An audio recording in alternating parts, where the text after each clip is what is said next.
Welcome to my podcast, Why Didn't Anyone Tell Me This? With my guests, we are discussing health issues, questions you may have about your health, and debunking some of the many myths around our health.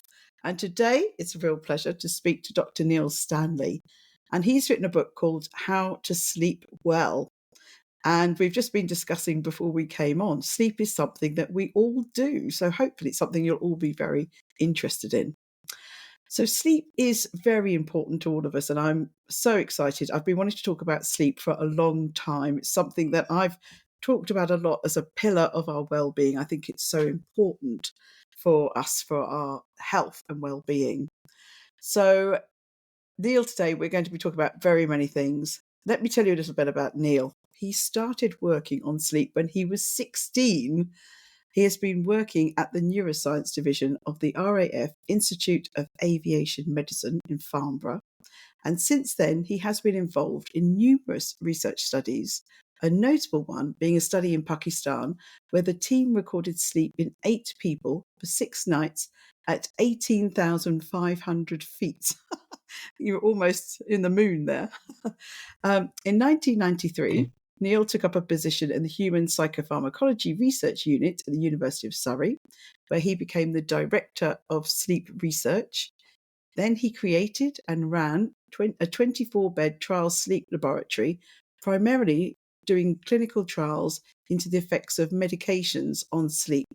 He has also set up and developed the sleep service at the London Clinic. Now, Neil in his book said if he's not talking about sleep, he is writing about sleep. And if he is not writing about it, he's reading about it. And if not reading about it, he is probably asleep. So welcome, Neil. Thank you for having me. And your book is called How to Sleep Well, The Science of Sleeping Smarter, Living Better, and Being More Productive, which are all things I highly recommend, obviously. And as well as being evidence-based information about sleep, it's also very funny. I did laugh out loud a few times, which was always good.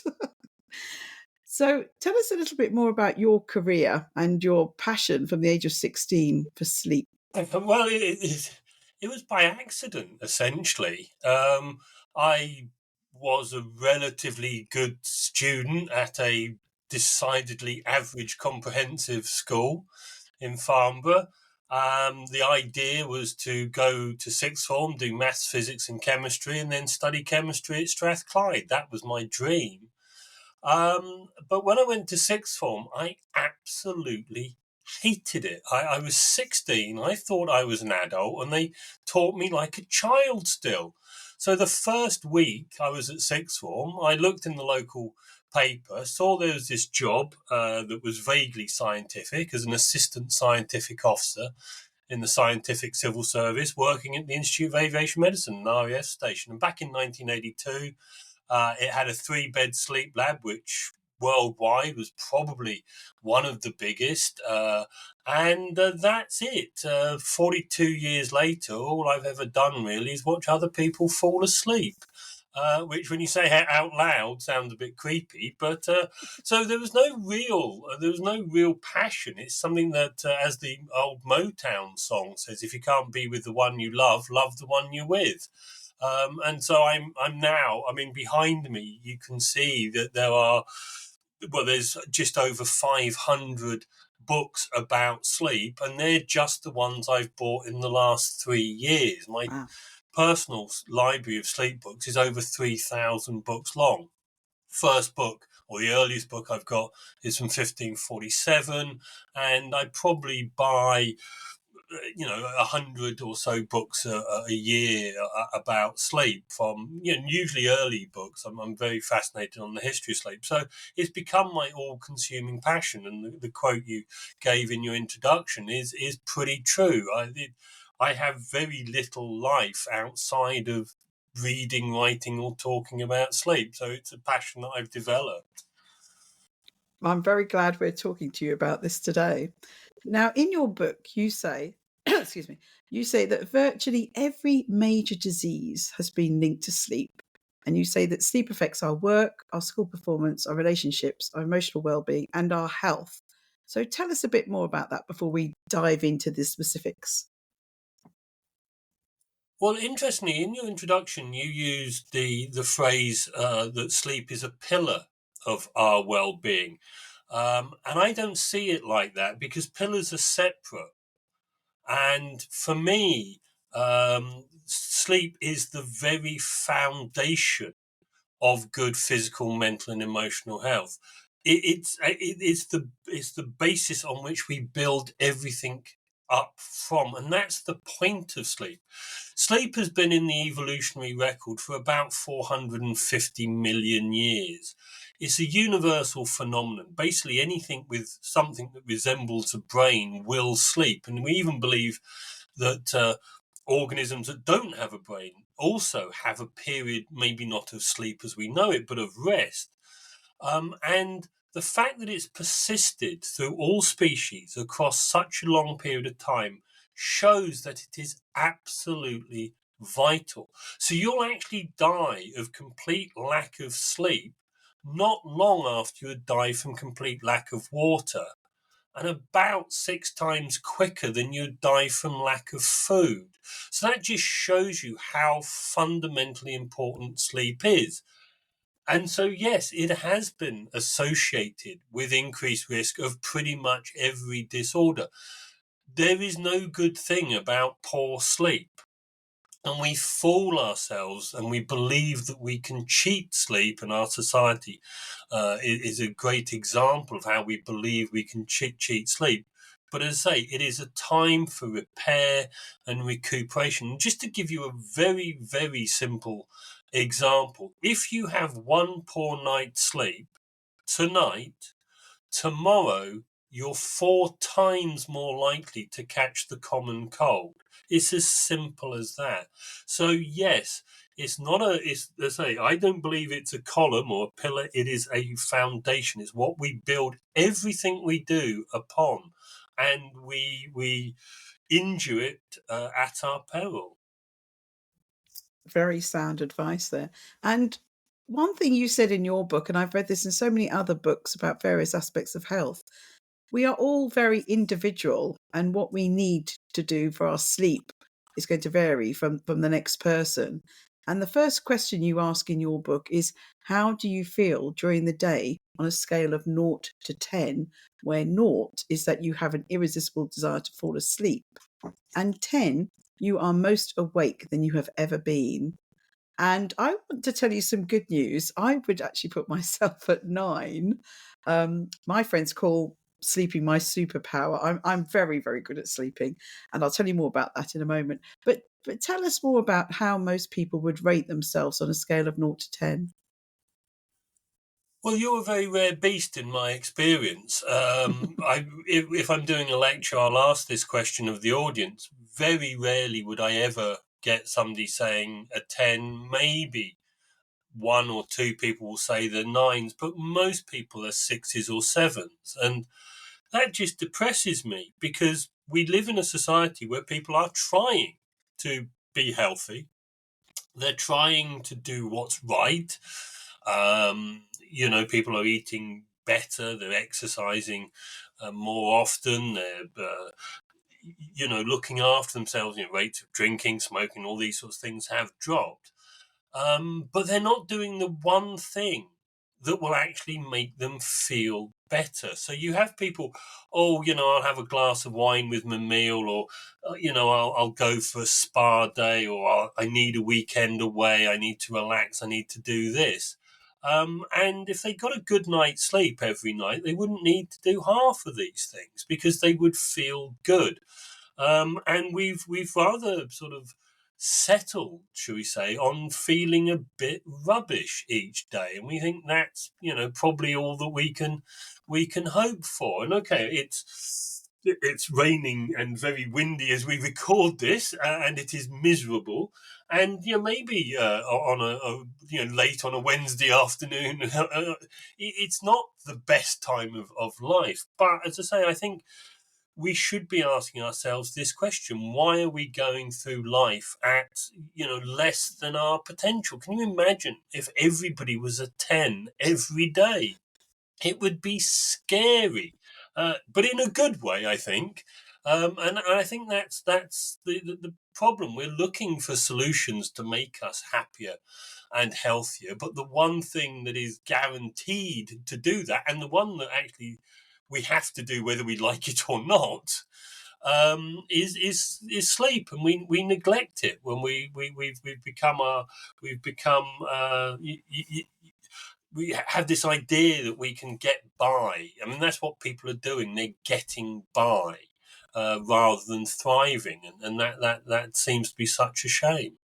Yes, I think it does reflect in my life that I'm a nine, because I am very, very full of energy all the time. Quite annoying, I think, to some people, but they often say to me, "How are you so energetic?" And I do think it's absolutely majorly related to how much I sleep. And I found in your book, you said something really interesting about how our lives now are so full of information, data. When I was young, our lives were much simpler, and we might have watched the odd thing on TV, but we spent a lot of time with a less busy life. And now we're saturated by the amount of information that we take in on a daily basis, and how this can increase our stress, and how when we sleep, we're going to talk about how we sleep and why we sleep in a moment. But sleep is so important to process information. So, how do you feel about modern society and the importance of sleep? Well, one of the questions that you as a sleep expert always gets asked is, why do we sleep? And the answer is, we really don't know. We know what happens during sleep, but we don't know why we have to do it for 8 hours a night, or roughly 8 hours a night every single night. But one of the things we do know that is vitally important about sleep is it's the time that you process information and you lay down memories. So essentially what's happening is everything about today that you experience, you'll keep in your mind uh, until tonight, until your deep sleep, and then you'll sort the information out. Some of the information you receive today is unimportant, so you can get rid of it, but other is important, and you need to, one, recognize it's important, two, decide to keep it, three, put it somewhere where you know where you've put it, because there's no point having information if you can't retrieve it. But more importantly, during the sleep, it's the time that you connect that new piece of information with all the pre-existing information that you already have. And as you say, in the past, and it's not too distant a past, you would be born in a village and you would not move more than 5 miles from that village for the vast majority of your life. And so life was simple. You recognized nature. You knew when the sun come up and when it went down, and you knew when the summer solstice and when you planted the crops. But it was all very simple information. And now, I mean, there's the great statistic that 95% of all information that has ever been created was created in the last 3 years. Because if you think about it, when I was young, you went on holiday and you had 3 rolls of film that took 24 exposures, and that was it. Now you take thousands of photographs. And there was a startling examination in the New York Times. The New York Times on Sunday in the US is a huge, thick, book-sized newspaper, and it was reckoned that there's more information in one edition of the New York Times on Sunday than somebody 150 years ago had to learn an entire lifetime. So we need sleep more than we have ever done, if not just for its information processing. Whatever else sleep does for us, we need sleep is more important now to deal with this barrage of information. And of course, if we don't deal with that information, that leads to what we call stress, the inability to cope and to function correctly in the world that we live in. And that, I think, is the problem that we're faced. We are bombarded with information in a way that we never have been before. And so, as I say, whatever sleep is about, we should be really optimizing sleep now in this day and age. Great advice. And the $1 million question, how much sleep should we get? And in your book, you said that the 8 hours a night is a myth. Tell us more. It is a myth, and it has always been a myth. Nobody in the last 600 years has ever advocated 8 hours a night. So, as I say, I've read extensively, as much as I possibly can on this issue, and I can find no reason why it became this totemic idea that we all need 8 hours. It just doesn't exist in the literature. Back to Andrew Board back in 1547, he basically says the time needed to sleep is between 6 and 9 hours, which is exactly what the latest recommendations from the scientific bodies in America say, 6 to 9 hours. 8 hours is an average. It is not an ideal. The thing about sleep need is we are individual, and in a way it's like shoe size or height.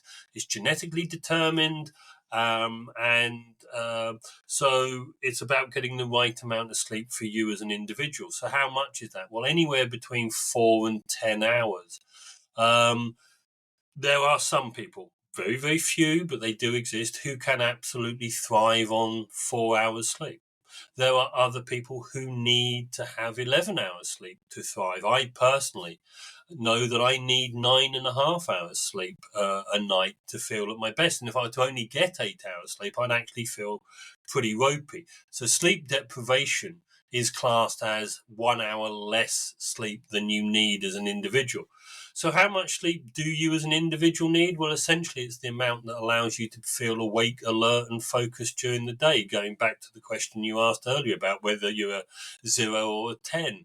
If you feel awake, alert, focused during the day, you've had enough sleep. Doesn't matter how much sleep you've had enough. If you say you feel tired during the day, well, that actually tells me nothing.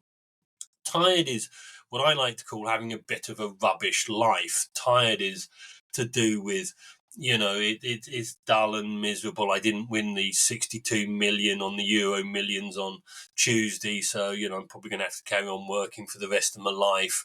It's just, life's just not great, but that doesn't tell us anything about your sleep.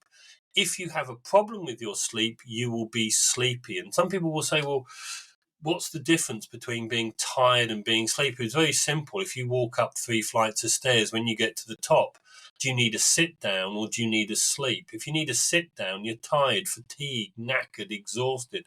If you need a sleep, you are sleepy. And I think we often confuse the two things. So we just put the way we feel down to life, rather than looking at the actual cause of it, which is probably that we're not getting the sleep we need. So I wanted to talk now about sleep environments. And many years ago, I realised that in my bedroom, I had my desk, I had a notice board with all the things I needed to do the next day. I often, before I went to sleep, the last thing I saw was my laptop. And then I was reading some things about our environment, and I realised I needed to change that. So now I'm lucky in my house. I just, in my bedroom, have my bed. It's got my bed. Sometimes some cats, but it's got my bed. And so our bedtime routine. I personally, we eat very early. I've got kids, so they like eating. They're always hungry, so we eat at about 6. I often do some more work. If I'm not going out, I often fall asleep in front of the TV. Might be as early as 9, but then I go up to bed about 10:30, and I sleep, and I don't have an alarm. I think that's one of my helps in my sleep, that I don't have I hardly ever have an alarm. So I think that grating noise of an alarm. But nowadays we do sleep with our phones in our room, and I did try to stop doing that, but I have been doing some online meditations. And if I ever find a bit of trouble getting to sleep, or if I wake up, I am waking up about 5 quite often, I put on a meditation or a bedtime story, and I'm asleep within seconds. So I think obviously social media has been a bit of a problem, having those gadgets in our rooms. So what do you think about sleep habits, and what would you advise people about when they go to bed? Well, with regards to the bedroom, essentially, you need it to be a sanctuary for sleep. It needs to be the place you go to sleep and only to sleep. So by going into the bedroom, you are saying, or getting into the bed, you're saying, this is it, I am going to sleep. Therefore, there should be no wake behaviour or wake associated behaviour when you are in your bedroom. So no phones or whatever.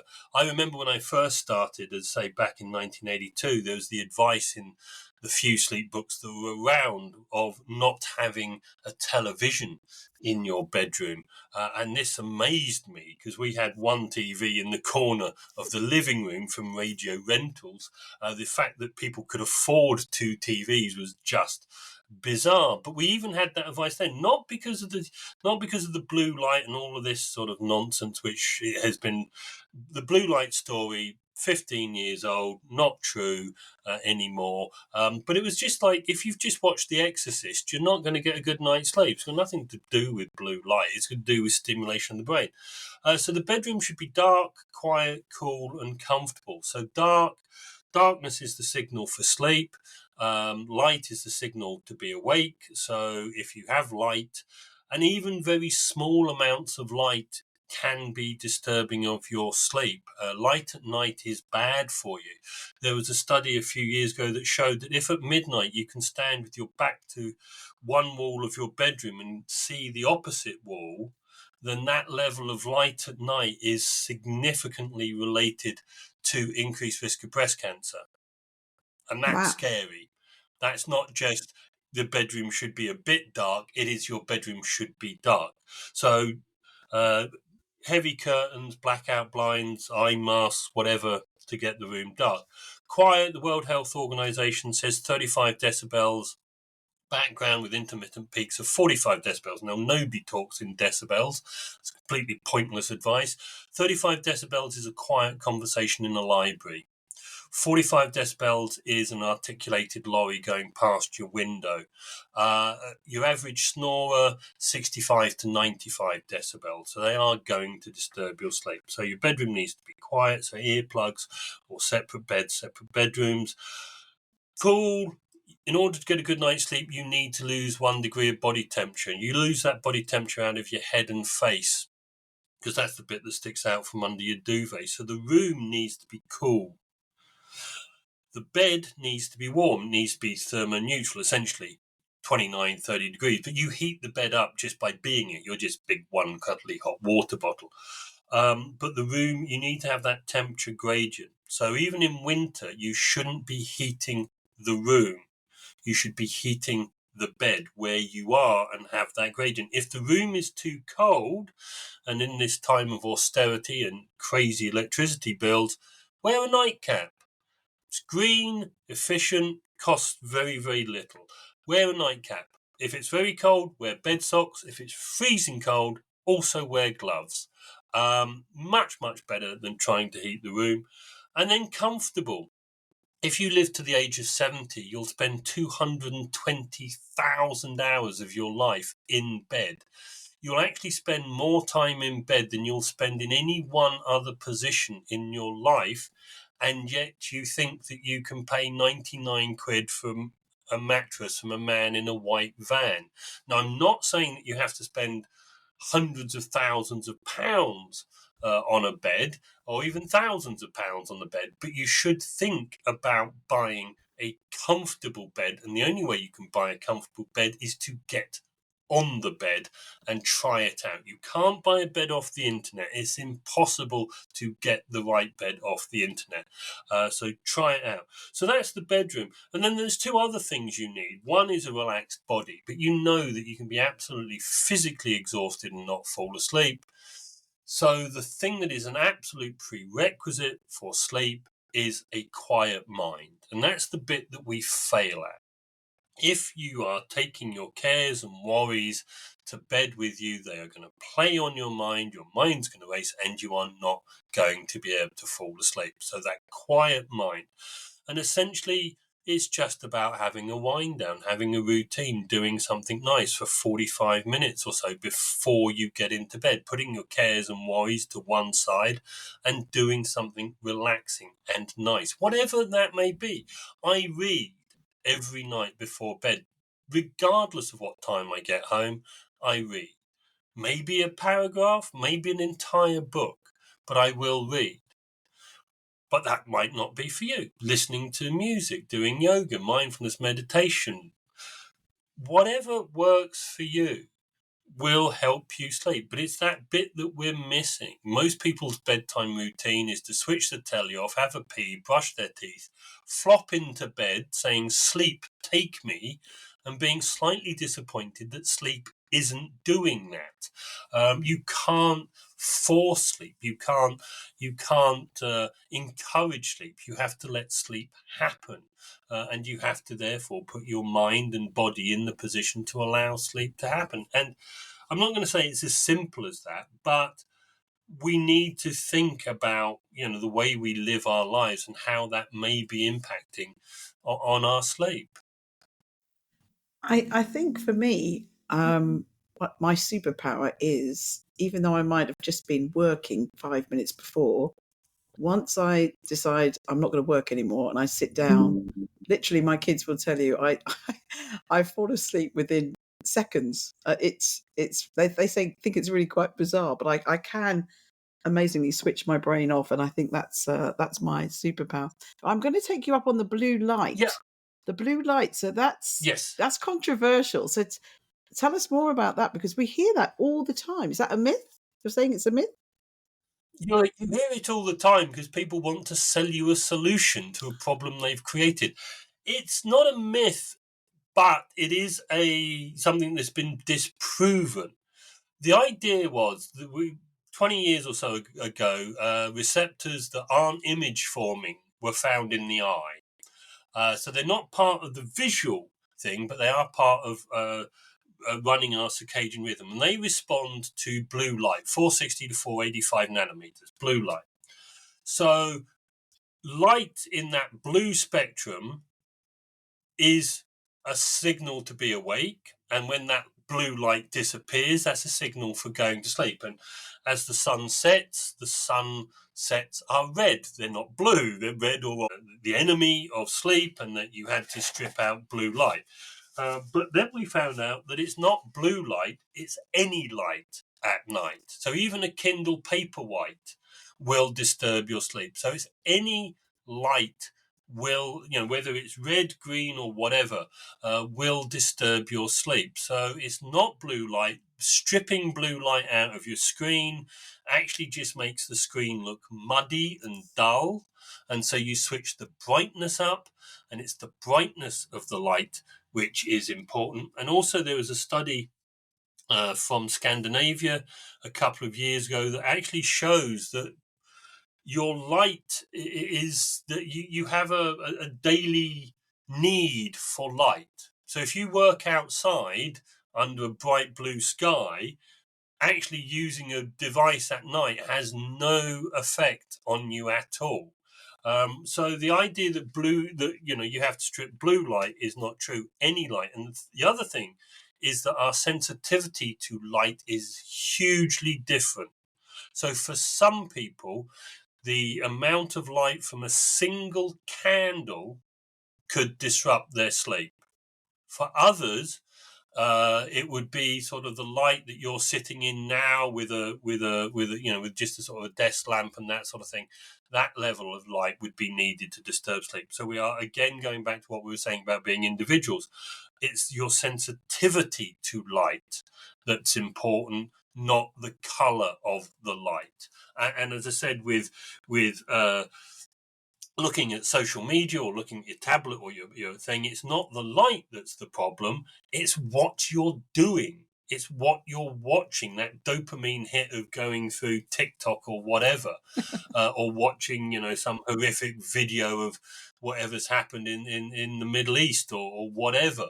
This is what's causing you to have an unquiet mind, not necessarily the light from your device. I mean, to be honest, to say I'm been doing this for 42 years. I look at my phone before I go to sleep.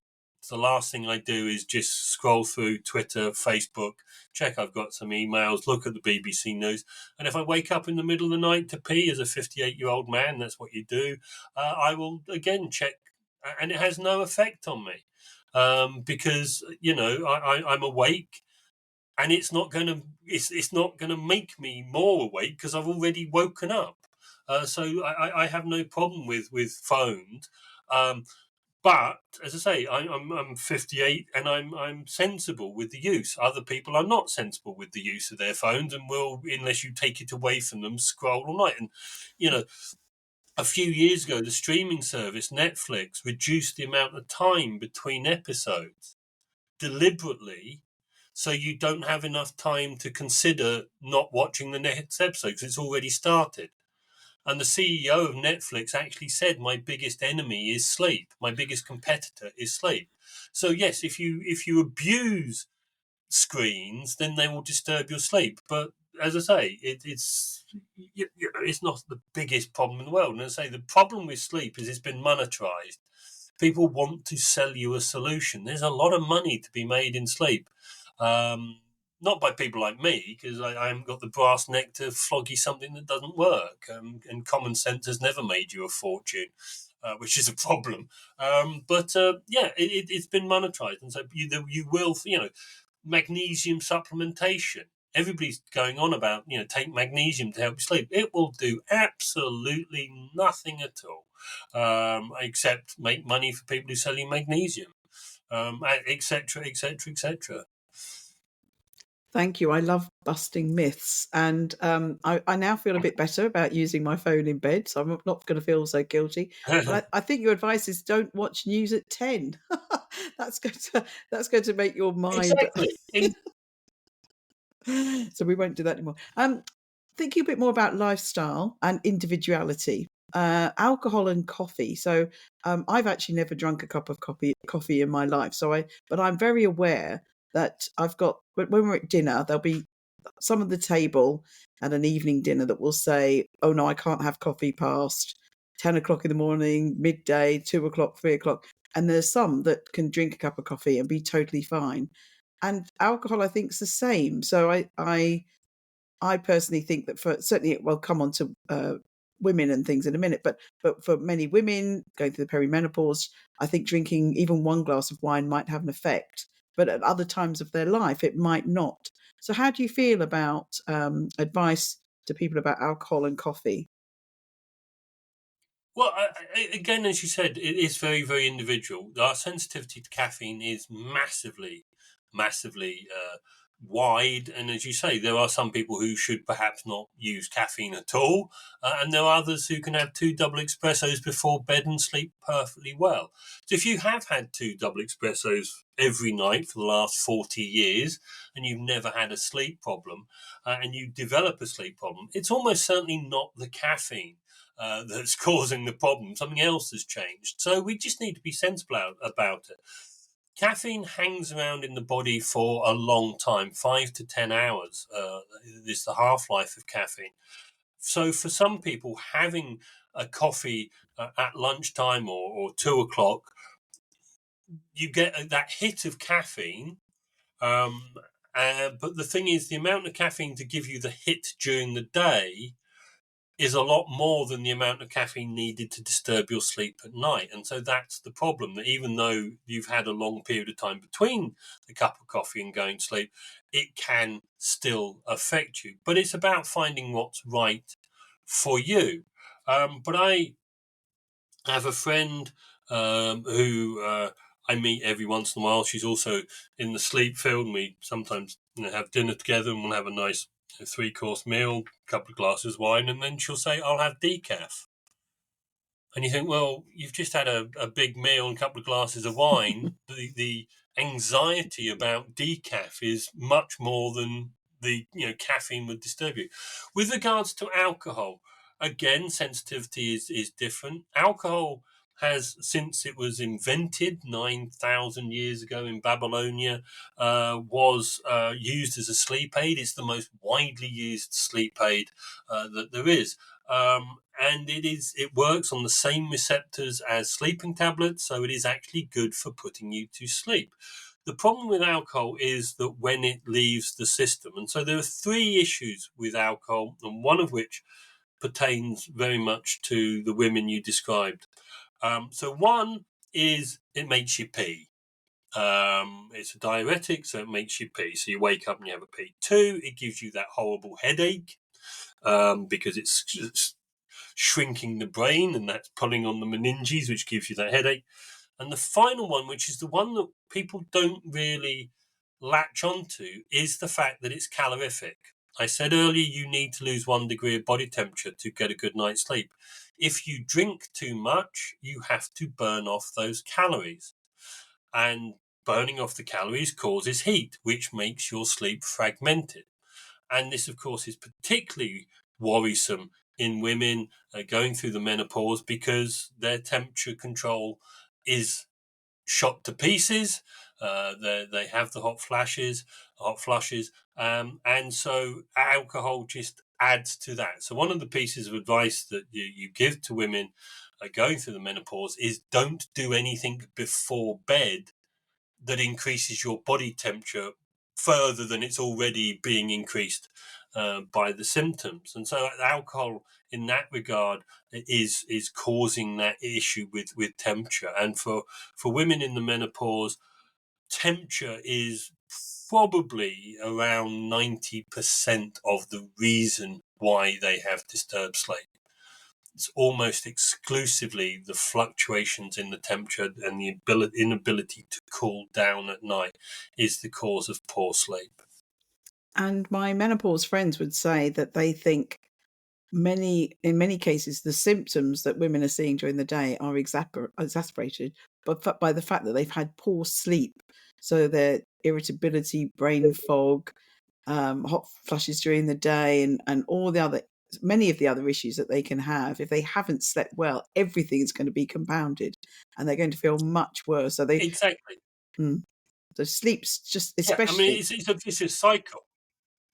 It's a vicious cycle, and that's the problem. That, as you say, you know, it's very easy to say, but if you have poor sleep, you will be more irritable. You will have more arguments with your partner. You will have less empathy with your partner.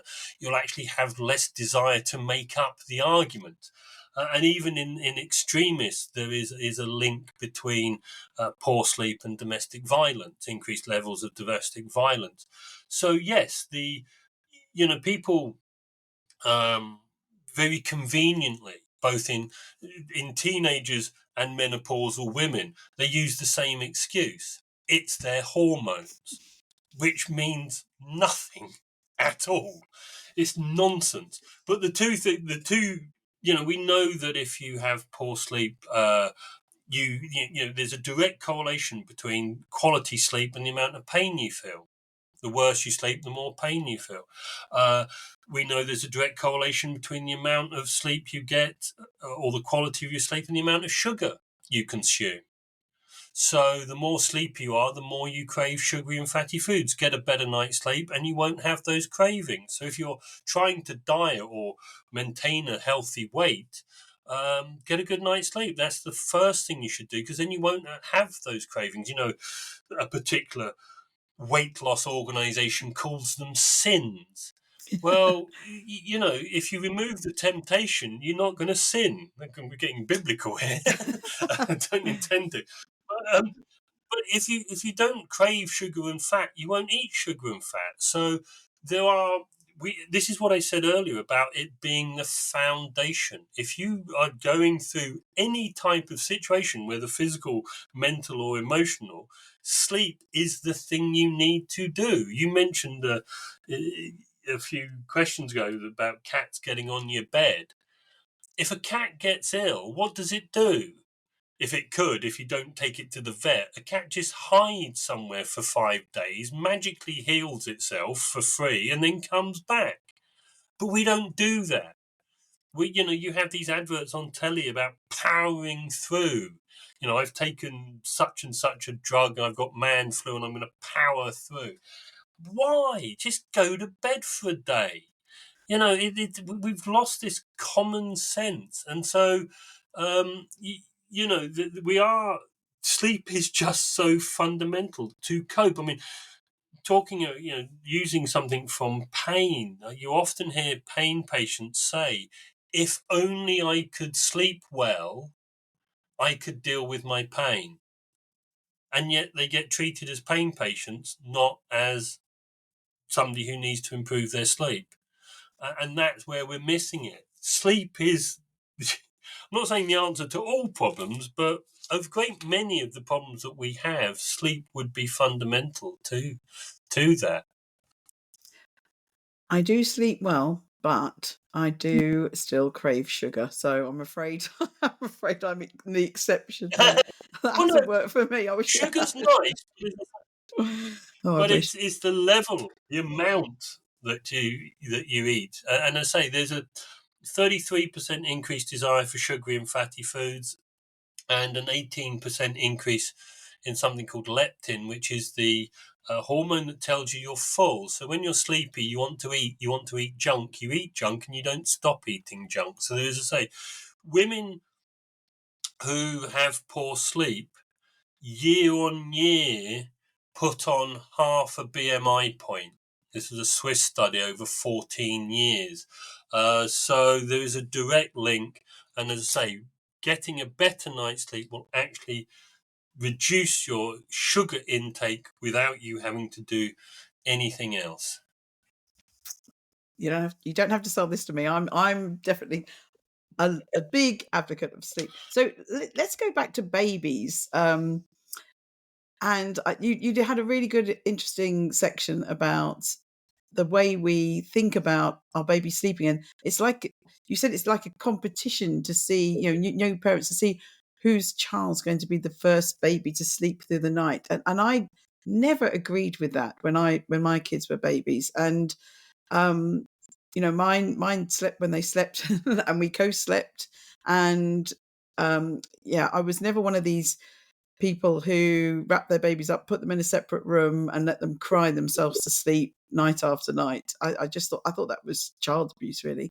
So, what advice would you give to new parents with babies?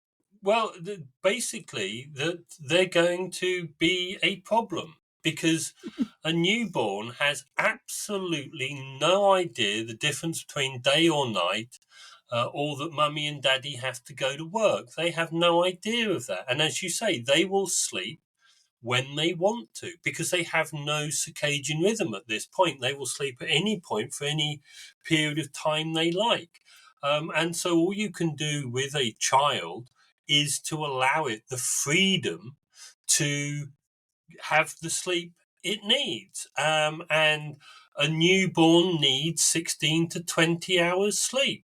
A 10-year-old needs approximately 10 hours sleep. Until a child is 4 years old, it should be having two long daytime naps every day. Until a child is 6, it should be having at least one long daytime nap. We don't do that. If you go to Finland or Russia, places like that, they have cots in their infant schools, where the kids will have an afternoon nap every day. They will have a long afternoon nap. We fill our children's life up with absolute rubbish, rather than allowing them to sleep. Oh, they've got football this week, this day, swimming the next day, Cubs the next day. They do this, they do that. Got to keep them busy. Got to keep them. No, you don't. Just let the poor souls go to sleep and get sleep. But it has become a competitive sport, and it is a badge of my child's better than your child because it sleeps through the night. Yeah, Whoopee do. Well done. Aren't you clever? You had nothing to do with that at all. The child just happens to be a child that has developed that ability earlier. But we should allow your granny would have told you never wake a sleeping child. If a child's asleep, you should never wake it because I mentioned memory. You learn during the night. You learn new skills during the night. But also, critically, deep sleep is the only time that you physically grow. You only ever grow when you're asleep. So we're mucking about with fundamental processes that the children need to go through. Yes, children are a problem, but as you say, this idea of children only cry for a couple of reasons: because they're hungry, they're in pain, they're scared, or because they want to annoy you. Now, I'm not a mother and I've never had children, but I damned if I believe that anybody can tell the difference between those cries. And to so refuse, if you were sat on your couch at home and you were crying and your partner just left you there and ignored you, you would be rightly annoyed with them. And yet for children, oh no, let's just ignore it. It will self-soothe. It will settle. No, it won't. It'll just learn that you are a hard-hearted person who doesn't care about it, so it won't cry out anymore. So, yes, co-sleeping. Co-sleeping's been demonized, and it's only ever been demonized in the Anglo-Saxon world. So America, UK, Canada. People say, oh, if you sleep with your child, you'll get cot death. The Japanese sleep with their children and they have the lowest rate of cot death in the developed world. The prohibition against sleeping only applies to you if you are obese, alcoholic smoker sleeping on the settee with your baby. If you're not anybody like that, then the child wants to be with the mother. The mother is good. She's nice and soft and cuddly, and she provides food. It's brilliant. That's what mothers have been designed for. They are good at it. Men can't at the moment do that, so we're not much use at it. So children want to sleep with their mother because everybody can only sleep if they're safe and secure. So instead of having mother listening to her breathing, listening to her heartbeat, and the mother listening to the child's heartbeat and the child's breathing, we replaced mother with a glow-in-the-dark Teletubby. If you were to wake up in the middle of the night seeing glow-in-the-dark animals circling over your head, you would be petrified. But we think that's a replacement for mother. It is crazy what we do. And the only reason that we have put children into another bedroom is it happened in the late Victorian era when Victorian men wanted to have more sex with their wives. So they kicked the child out of the bed and installed themselves into the bed, which is why you treat your partner as though they are a child. Yeah, you're listening out for them in the same way you would listen out for the child. And of course, you can't get a good night's sleep because you're listening out for a child who's 20 yards away, because you can't hear it breathe. You can't hear its heartbeat. So how the hell do you know that it's still alive when you wake up in the middle of the night? You don't. So, there's this whole mythology that has been built around making women feel guilty about, wanting. I mean, I do a lot of lectures to healthcare professionals, and a lot of my audiences of GPs are young female GPs from the Indian subcontinent, and they come up and they sort of whisper to me, is it okay to co-sleep? And I say, yes. They go, oh, because in the countries they come from, it is absolutely normal to do that. Whereas we have demonized this loving, bonding relationship with children.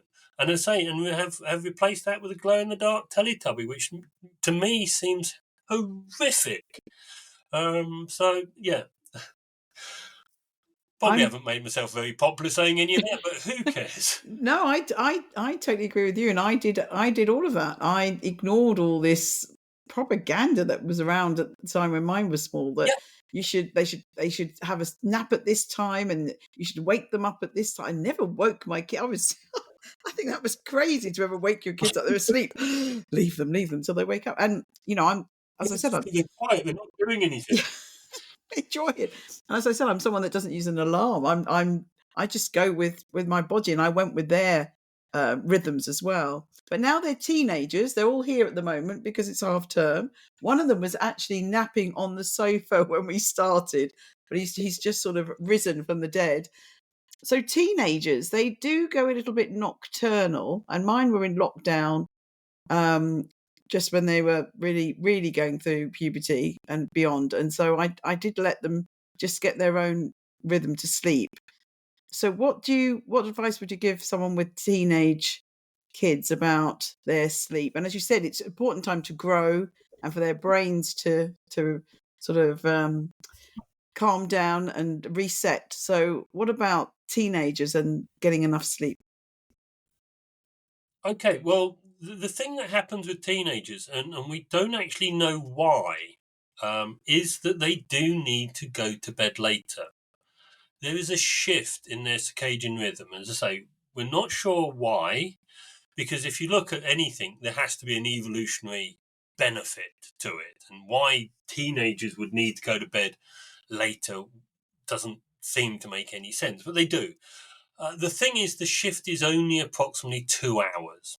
So, what that probably means is your teenager is probably going to want to go to bed later than you do.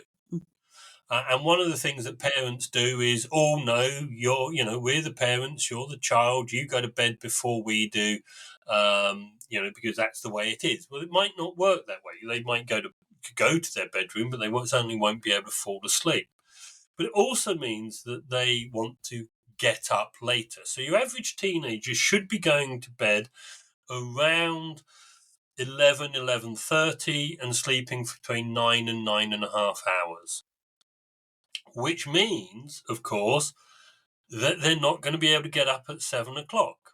Their natural tendency is to want to get up around 8:30, 9:30. And so that's why teenagers find it difficult to start in the morning, but also, as I say, they need to go to bed later. So if a teenager says, I can't get out of bed at 9 o'clock in the morning, they might be telling you the truth. But a teenager who says they cannot get out of bed until 2 o'clock in the afternoon is unfortunately merely lazy.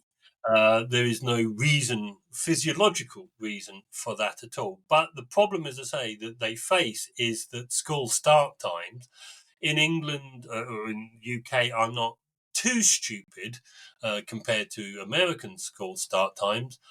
But they are not necessarily the start time of the school, but the travel to the school. I mean, I frequently get early trains into London and that, and you see children, teenagers on the train at sort of 7 o'clock, meaning they must have gotten up at 6 o'clock or whatever in the morning to get ready. So they're not fitted to the 9 to 5 world that we push them into. And there is no reason why we shouldn't start school later to allow teenagers to get up at their biologically correct time and make it into school. That would help their academic performance massively. It's thought that delaying start times in America increases people's grades by at least 1 to 1.5 points on your standard scales of exams.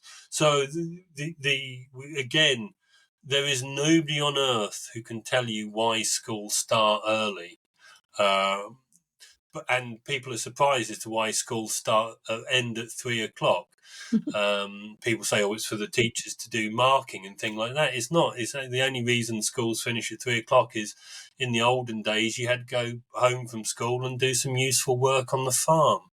So that's why it finishes early. So there's no fundamental reason why schools can change. But yes, teenagers need sleep. Again, this is why they have this huge need for sleep, because their brains are transitioning from being children's brains to being adult brains. I mean, sleep is all about processing new information, but it's also about processing emotions. And so teenagers become sort of emotionally mature, shall we say, brain-wise, not And not actual-wise, but they become emotionally sentient beings, and they need the time to process it. And again, all the things that we ascribe to teenagers' hormones, their moodiness, their miserableness, their lack of motivation to do anything, has got nothing to do with hormones.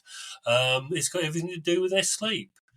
Let's be honest. Teenagers were only invented in the 50s and 60s. They didn't exist before then. You were just a young adult, and you were treated as such. So there's nothing unique about a teenager's hormonal pattern, but there is something different in terms of sleep, and that's the problem. I'm not saying that if you've got every teenager a good night's sleep, they'd suddenly turn into lovable creatures, but it wouldn't be a bad thing to start with. Mine aren't too bad; they're quite lovable. But I wanted I wanted take up what you said about people being asleep on the train. So I don't normally get the train to London till 9:10, and everyone's quite awake. But every so often, I do get the earlier train. If you get the 7 o'clock train, they're all asleep. I've posted about this before on social media. I mean, this is a terrible way to start the day. If you've got up, had a shower, had some breakfast, got on the train, and fallen asleep at 7 a.m. What do you think? Yeah, I mean, this is the problem. I say this is the issue that we have. That we have the 9 to 5 working day, but it is never 9 to 5. There is the commuting. I mean, so I live in Farnborough, south of London, so it is a commuter town, and you see these people, as you say, they get to the platform 1 second before the train arrives. That's They me. stand in exactly the same place. They sit in exactly the same seat and literally will fall asleep the minute they get on it. And then you see them again at the other end of the day at 6:30, getting the train back. And this is the issue that we used to live and work in the same place. There wasn't this commuting and that sort of thing. And again, it's eating into sleep because we think that sleep is pliable, that it will make it up at the weekend. But you can't make up sleep at the weekend. That's not good for you, and it doesn't work. So it is a problem. We as I say, we've extended the day because we have artificial light and central heating. We've extended the day into the night, whereas in the not too dim and distant past, people always say the thing that changed the world was Edison and his light bulb. It wasn't, because we've had fire for 450,000 years. We have illuminated, the monks of Lindisfarne wrote their manuscripts by candlelight. We've always had light that allows us to see at night. But what we didn't have was cheap fuel. And it was the coming of central heating that allowed us to colonize the night. Because in the past, you had to decide to put the last log or piece of coal on the fire. Now, you just put the heating on. It's not an issue. It's not a problem. And so that's the problem. It's been a very modern phenomenon that we commute long distances. We get up. We don't have an hour lunch break. We eat our sandwiches in front of our computer. All of these things are messing with that sort of natural rhythmicity of our lives. But I mean, there's a absolutely true but very funny story about people sleeping on trains. From Waterloo to Farnborough, you have to go through Woking. And this was in the days of the slam door trains where you could open the door and just step out. And one day, a guy who always got off at Woking, so he woke up as it pulled into Woking. He woke up, the train had pulled into the opposite platform. So he automatically opened the door, stepped out, and fell out the train, which he was fine and that, slightly embarrassed, but people have they become absolutely robotic about their lives, and that again doesn't sound like quality of life, which we're all struggling to achieve. Yes, and another myth that you broke in your book, many myths for me that I was reading. We sleep less as we age. It's something that, again, people always say, but you said it's a myth. Tell us more. It is, and again, where this comes from, No idea. No idea why this has become such an ideal. What happens? There's a couple of things that happen as you get older. One is that you may start wanting to go to sleep earlier and therefore wake up earlier. Um, that might cause you to think you have a sleep problem because you've woken up early, but you might shift wanting to go to bed a bit earlier. But the main difference as we get older is not that we reduce the amount of time asleep, it's that we lose our deep sleep, our deep restorative sleep, so-called N3 sleep. And we progressively lose that as we get older. And this has two consequences. One, N3 sleep, deep sleep, is the bit of sleep that makes you think like you've had a good night's sleep. So it's the restful, recuperative part of sleep. So if you don't have as much of it, you wake up and you don't feel as refreshed as you perhaps used to. And so that might lead you to believe you have a sleep problem because, when you were 20, you slept for 8 hours, you woke up and you felt brilliant. Now you're 60, you sleep for 8 hours and you wake up and you think, so what? And it's common, therefore, for people to think, well, I need more sleep. I'm missing out on something. So if I have just another hour's sleep, I'll be fine. I'll get that missing thing. But that's a bit like trying to get drunk on shandy. You can have 8 pints of shandy and you won't get drunk. Having a ninth pint of shandy isn't going to make any difference. The other thing about this loss of slow wave sleep is it's the thing that drives your need for sleep. It's the pressure to keep you asleep. So babies, for instance, have huge amounts of slow wave sleep. Memory, learning, growth all happens during deep sleep, so they need a lot of it. As we get to being an adult, it makes up about 25% of the night. So if you don't have as much deep sleep, you're more easily woken. And once you are awake, there is less physiological pressure to put you back to sleep. So again, there is also this thing that the elderly do is, well, what can I expect? I'm 75 years old. Bits of me are falling off. Other bits are hurting. How can I expect to have a good night's sleep? Well, yes, there are some natural changes, which I've just mentioned, that can cause you to sleep worse, but there are plenty of other things that are fixable. If you get up and pee more than twice a night, you need to have that fixed. It can be fixed. If you have sleep apnea or snoring or you're in pain, these can be fixed. So don't just accept poor sleep just as a consequence of getting older. Now, there is a sex difference in this loss of slow wave sleep. Men start losing their slow wave sleep a lot earlier than women. Men from around the age of 35 or so, women from around the age of 55 or so. So over the age of 60, men against age-matched controls have worse sleep because they've been declining longer. So a man over the age of 70 will probably have hardly any of that deep sleep at all. So that's what changes. So you need the same amount of sleep. You're just going to find it a lot harder to get that sleep that you need. I wanted to finish off talking about tech and sleep problems. So I do snore. I mean, I'm normally sleeping alone, so it doesn't really matter. But I've seen gadgets for snoring, gadgets to help you sleep, sleeping pills, and there's these wearables that now people are wearing. And you've talked about this a lot in your book. People are wearing it, and one of my friends was becoming obsessive by it, and I saw them yesterday and said, "Oh, I was interviewing you," and he said, "Yeah, I've decided it doesn't work." And I said, "No, that's what Neil said." So what would you advice would you give to people that are becoming obsessive with all these new tech or potions and lotions that they say are going to help with sleep? As I said, it's becoming a monetized condition. People see sleep as important, but because of that, they can guilt you into paying money for. There's a robot that you clutch to your chest that breathes, and you breathe with it. It's over £600 God. for this device, and it's the size of a pillow, and it's hard plastic. So once you've fallen asleep, I don't know what you do with it when you turn over on it in the middle of the night or kick it onto the floor.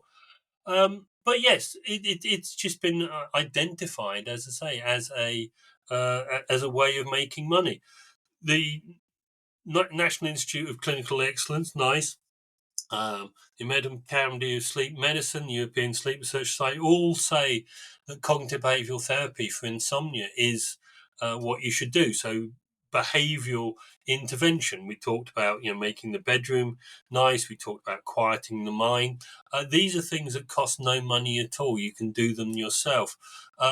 So tech is just to say, people are, we've talked about the blue glasses. People are, even though the science says they don't work, and there's good science that says it doesn't work, they're still selling it. People who claim to be sleep experts are still selling you a device that they know does not work. And then, as you say, this observed self, the wearable. You've got people going to their doctor saying, Doctor, I've got insomnia. Why? How do you feel? Oh, well, my Fitbit's told me. Yeah. Yeah, but how do you feel? No, my Fitbit's told me. Well, your Fitbit's rubbish, as with every other sleep wearable.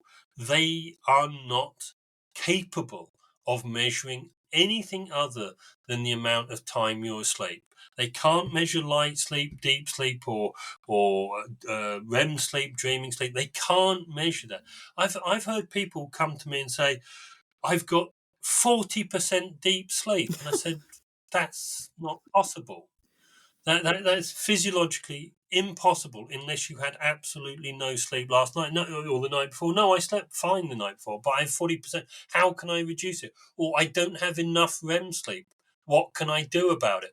Well, all you can do about it is get the sleep you need. The brain is self-regulating. It can, if you give the body the sleep it needs, it will get the stages of sleep that it needs. But and this will come to the head, and I confidently predict this will happen.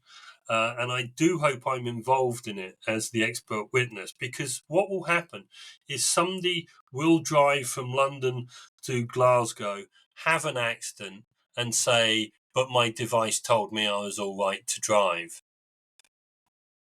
And that's when the whole thing will come tumbling down. And I won't mention them, but a certain manufacturer of a certain type of device has been sued twice in America successfully for overclaiming what their devices can do with regards to sleep. So, but as I say, there was two papers published back in 1916 in New York by a guy called um, what was his name? James Walsh, who was the GP in New York. And it said it was called. They're both called insomnia as dread. And he said the biggest cause of insomnia is reading that you'll die or go mad if you don't get a good night's sleep. Now, the biggest selling sleep book ever, published 5 or 6 years ago, which I won't name because he's sold enough of them, basically spends 500 pages telling you you'll die or go mad if you don't get a good night's sleep. The problem is that's nonsense. You nobody has ever died of lack of sleep. And the link, everybody says, oh, there's a link between poor sleep and dementia. Well, it actually might be completely the opposite way round. It might be that poor sleep is the first sign of dementia that we can recognize long before the cognitive decline. So it might be completely opposite, but it's enough to cause you to panic. It's enough, therefore, to buy a solution for your problem, rather than taking responsibility for your own sleep and switching the blooming telly off at a sensible time. We need an alarm from Netflix to tell us that we've been watching Netflix too long. You're an adult. Look at the clock. If it says 11 o'clock, you should probably be going to bed. You don't need an alarm to tell you that. You don't need to do anything. Then they say, read a book, listen to some music. It's not difficult. We just refuse to do it. And just think that we can force sleep to happen just by lying in bed, that sleep will happen. Well, no, it won't. A good friend of mine, Professor of Gerontology, well, Emeritus Professor of Gerontology at Loughborough, Kevin Morgan, he said, falling asleep is like falling in love. He said, you have to woo it. He said, the harder you chase the object of your affection, the more you will chase it away. And he said, you have to woo sleep. And I just think that's what we've forgotten. And the other thing we've forgotten completely is it's a pleasure. There's nothing Yeah. better than a good night's sleep. Certainly nothing cheaper than a good night's sleep. And we've forgotten how good we can feel after a good night's sleep. And we've tried to replace that with God knows what else to make us feel good rather than getting a good night's sleep. I love sleeping. I definitely do. And just to pick up what you said, I just feel with this health tech in so many areas in my field for sure, it's not empowerment at all, it's exploitation. And we've got to stop stressing people out with all these gadgets and things. It's just gone crazy. Now in your book you've got so much more. We've really just skimmed the surface. So if you're interested in this topic, please read Neil's great book. And you've got a whole section at the end that I absolutely love with so many myths that you broke. I absolutely loved it. But I want to move now just briefly at the end onto your new book coming out on the 24th of February called Sleep Divorce, How to Sleep Apart, Not Fall Apart. Would you like to just tell us the bottom line? Well, this is again a part of the myth busting because we've been sold this idea that you should share a bed with another person, which is completely unnatural. Humans are the only animals that sleep together for intimacy. Other animals may sleep together for warmth or for protection, but we choose to do it. But as I mentioned earlier, your average snorer 65 to 95 decibels. I published probably the first paper about couples sleep about 20 years ago now, showing that much of your sleep disturbance is caused by your bed partner. They move, they kick, they punch, they fight you over the duvet, they want the temperature at a different level. And the thing is, it's only ever poor people who slept together because we didn't have the space. Rich people, go to any stately home in Britain, you'll see the Lord's bedroom, the lady's bedroom. So with my co-author, Jenny Adams from Australia, she wrote a book a few years ago where she had interviewed her friends about sleeping separately. And we met on a HuffPost live program in America, and we've sort of increased it. So it's basically a handbook. It's why you should sleep separately and how to have that conversation with your partner and how to tell your sort of friends and families about it. Because, there's this there's this whole industry about relationship count. If you sleep separately, it's the end of your relationship. No, it's just a recipe for disaster. As I said, more arguments, more divorces, more marital violence caused by sleeping together. And we've been sold this con of an idea that we have to do it. And it is nonsense. Buy a bed and have it the way you want. And this is one of the pieces of advice that that's important for menopausal women is, Jenny Hislop, a sociologist from Surrey and Oxford University, showed that women actually um, disrupt their sleep for their partner. They'll actually, so a man will always shake a woman awake if she's snoring, but a woman will lie next to a man and put up with his snoring. And this is rooted on the idea that he's the breadwinner, he's the hunter-gatherer, so I will disrupt my sleep for his sleep. And this is prevalent. She published a number of papers on focus groups that she did, as say, in Surrey and Oxford a couple of years ago. And so women will, as I say, they won't toss and turn. They won't, throw the duvet on and off because they think they'll disturb their partner. Well, get rid of him. He's no bloody use to you at this point. Get rid of him and have your own bed, have the bedroom temperature, have the pillows you want, the duvet you want. Then you can toss, turn, get up, wander around, have whatever fans, whatever you want to do, and you're not disturbing another person.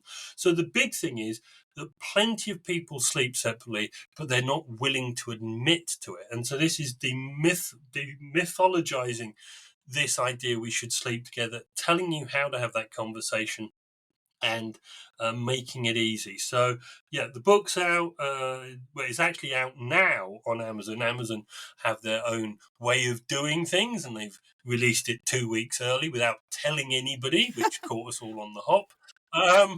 But it is out now on Amazon and other good retailers. But certainly Amazon have got some in stock, and they've even reduced it for us. Excellent. Buy it now. Thanks. Buy it now. Buy it now. And my final questions, which I ask all my guests. So this podcast is called Why Didn't Anyone Tell Me This? So over your career, what have you heard people say that they didn't know before and you've told them? What's the main topic? Well, besides sleep, but main area. I think really, and this is not dodging the question, but one thing that I found is that people don't want answers; they want affirmation. So people will say to me, "Oh, I've got this sleep problem," and I go, "Yeah," and I go, "Blah blah blah," and I go, "Yeah," and they'll go, "And so I should do this, shouldn't I?" And I say, "Yeah," and they go, "Thanks." And I thought, well, I haven't said anything. You work that out for yourself. I actually didn't say anything. All I've done is just confirmed. So I think what the thing is that people know this. They just need somebody to tell them to do it. And so they've got this knowledge. We all know what we should be doing. And so my role in life is just to say to people, yes, that's common sense, do it. So I think that's it. I think a lot of people don't realize, but when it comes to sleep, they don't realize that they probably know the answer. They just have sort of suppressed it, if that makes sense. Yeah, it does. And what motivates you? So what makes you jump out of bed every morning and continue with your day? Knowledge, the desire to bust myths. This is what I hate. There are so many people in the sleep field now who have got no qualifications, they've got no experience, they've got no knowledge about the subject, spouting nonsense to the world. And that's what motivates me, that I have to fight against this. I have to tell the truth, make myself unpopular sometimes, go against the zeitgeist, like saying that children should, you should pick them up and love them and whatever. There's enough nonsense in the world, and I can't abide it.